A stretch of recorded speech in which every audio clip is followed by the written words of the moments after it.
अभी एक बात हुई सेशन में कि आप लोगों को आजकल जो हो ना, जैसे किसी को किसी बात पे भी नहीं टोक सकते कि गिबत ना करो, और या अ, कोई भी किसी भी बात पे भी लोग बहुत ज्यादा ऑफेंड हो जाते हैं, और उसमें अक्सर ये होता है कि कभी कभार आप भी सही तरीके से बात नहीं कर रहे होते, लेकिन फिर हम्म, उसमें ये इशू भी होता है मेरे साथ कि मैं फिर एट टाइम्स कुछ बोलती ही नहीं हूँ, क्योंकि मुझे ये होता है कि maybe I am like not using the right words, because I feel के लोग तो I don't know, it's almost like कि वो हमेशा ही ऑफेंड होते हैं। लाइक आई रियली फील के टॉलरेंस ही नहीं है कि कोई इस किस्म की नसीहत या बात सुन सके आजकल के जमाने में।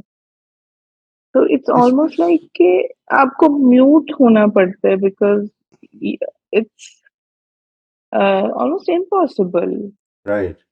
टू से एनीथिंग लाइक किसी ने दिस। बड़ी अच्छी बात की है जी। Whenever you meet a person, think of him as a teacher. He is here to teach you something. Sometimes people will come in your life to teach you to maybe just think about things, how to approach helping somebody. क्या कर सकते हैं हम? वो जो आप कह रहे हैं ना, म्यूट होना पड़ता है, उस म्यूट होने को इस मकसद के लिए यूज करना शुरू कर दें कि मैं किस मौके पर और किस तरह से ये बात कर सकता हूं कि जिसके नतीजे में इनको तवज्जो दिला सकूं, बगैर ऑफेंड किए, बगैर डिफेंसिव बनाए, इनको तवज्जो दिला सकूं कि हमें ये मामला जो है, टाइम कम है।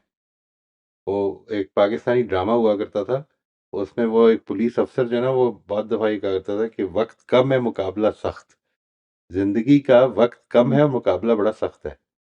तो इस मामले में हम कहीं ज़ाया तो नहीं कर रहे अपॉर्चुनिटीज को। इधर से अप्रोच करना शुरू करें, think about it, rather than fretting over why are they talking like this, what are they doing.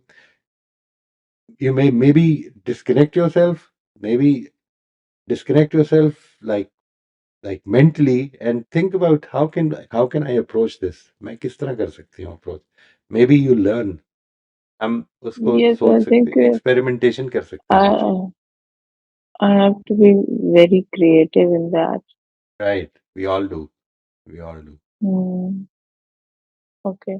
Thank you so much. You're welcome जी। मोहित साहब, छोटा सा एक कमेंट, इसमें ये फैक्टर भी शायद मलूज़ खातिर रखना चाहिए कि कोई अगर सुनने को तैयार नहीं तो हम उसे सुना नहीं सकते, और अगर कोई बदलने को तैयार नहीं तो हम उसे बदल नहीं सकते।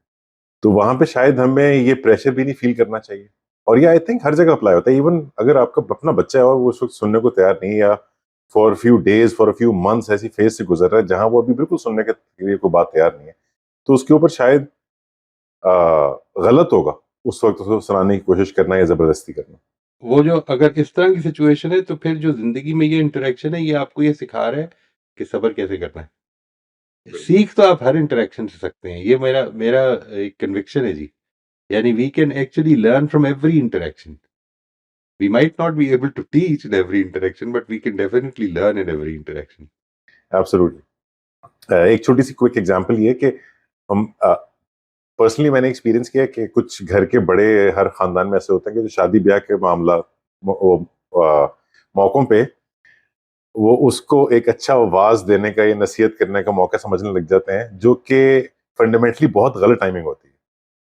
उस वक्त लोग बिल्कुल मुख्तलिफ मूड में होते हैं और वो हर तरह से अनरिसेप्टिव हो जाते हैं और नेगेटिविटी फैलती है उसके मुकाबले में।